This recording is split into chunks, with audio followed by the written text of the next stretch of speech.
When an artist breaks the fourth wall, they have the power to transform us from mere observers into participants in the scene.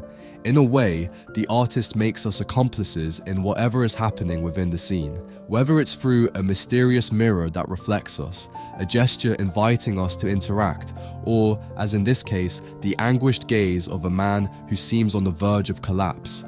Legend has it that this curious self-portrait by Gustave Courbet remained hidden in one of the closets of his studio in Paris until the day of his death, only to be discovered years later.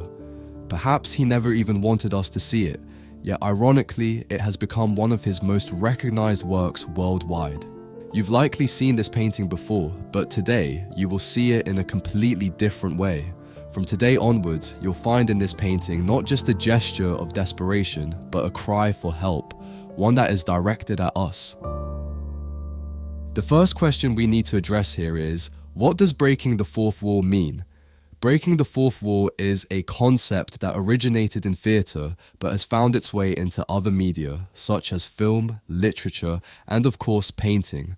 It refers to when a character, work, or artist consciously acknowledges the presence of the viewer, establishing a direct connection with the observer, which breaks the imaginary wall that separates the work from the audience.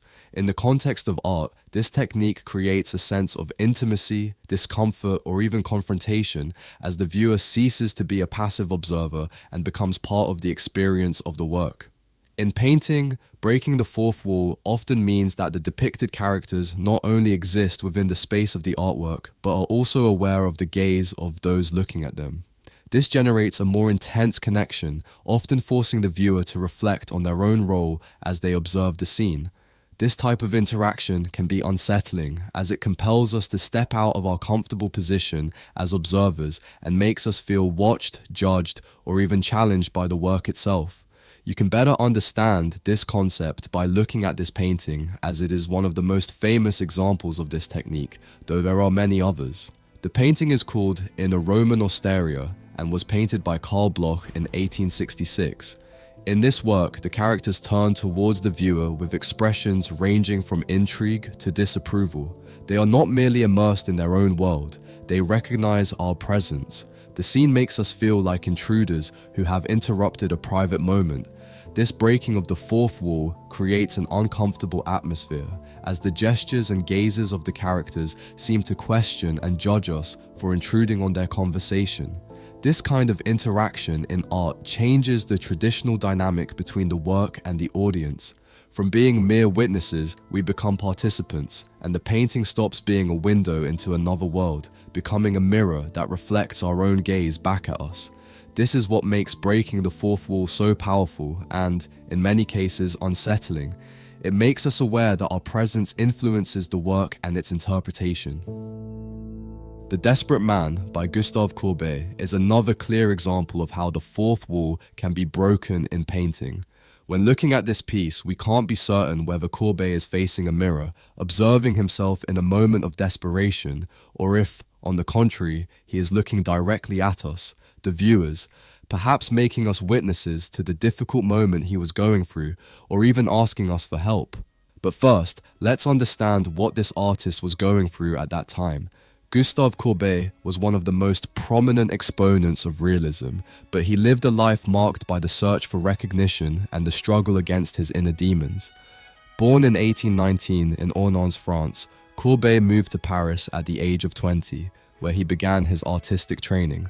However, his path was not easy. Despite his great talent, he faced constant rejections from the official salon, leading him to experience deep frustration and despair. He reflected this feeling in his self-portraits. Here, for example, he paints himself as if about to throw himself off a cliff, during what must have been a particularly difficult time for him. It was a period of creative crisis, which might be typical for any good artist, when self-confidence starts to waver. During that same decade, Courbet painted more than 20 self-portraits, but interestingly, this was the only one he kept. Legend has it that this small painting remained hidden in a cupboard inside his studio in Paris and was later discovered.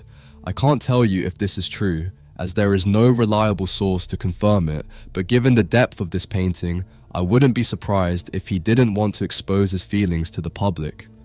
In The Desperate Man, Courbet not only presents us with a self-portrait, but also establishes a direct dialogue with us, thus breaking the fourth wall. The intensity of his gaze, which seems to pierce through the canvas, feels like a plea for recognition and help. In this sense, this painting is more than just a representation of his personal anguish. It becomes a message he sent to the world about his struggle for validation, something many of you might relate to. The way Courbet clutches his disheveled hair and his expression of distress indicate an individual who, beyond confronting his inner demons, is also grappling with the misunderstanding of those around him. Through this self-portrait, Courbet not only seeks to reflect his own torment, but also to connect more deeply with the viewer. The anguish he conveys is, ultimately, a reflection of the uncertainty that many artists face when trying to find their place in the world.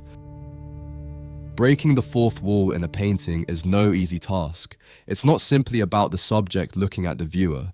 If that were the case, thousands or even millions of paintings would achieve it. For a work to truly break that barrier, the emotion conveyed by the subject must be so powerful that it impacts the observer, giving them a fundamental role in interpreting the artwork. It's a play of gazes and emotions that transcends the mere act of looking. Here, Courbet seems to direct this work toward us as a call for attention. His intense gaze and gesture of pulling at his hair are not just expressions of anguish. They are a way of communicating directly with us. The frustration he felt from not being recognized led him to paint himself in a way that makes us feel as if he's right in front of us, trying to convey something that, for some reason, we still don't fully understand. It's like when you try to explain something in a conversation, but the other person doesn't understand, and the frustration of that miscommunication makes you want to pull your hair out, just as Courbet does in this self-portrait. That emotional connection is what truly breaks the fourth wall, transforming the painting into an intimate dialogue between the artist and us. I would love for you to leave your opinion about this painting in the comments, and I'd also love it if you shared any other painting that you think breaks the fourth wall as well. It would be very interesting to see your suggestions. Additionally, I want to take a moment to thank you all for the incredible growth this channel has experienced.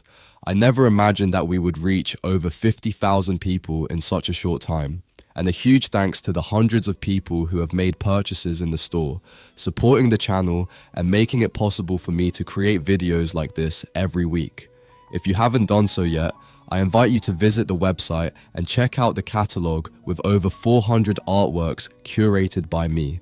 Place your order so you can have a true masterpiece in your home for a lifetime. Shipping is free worldwide, and you'll find the link in the description. Thank you for watching the video until the end.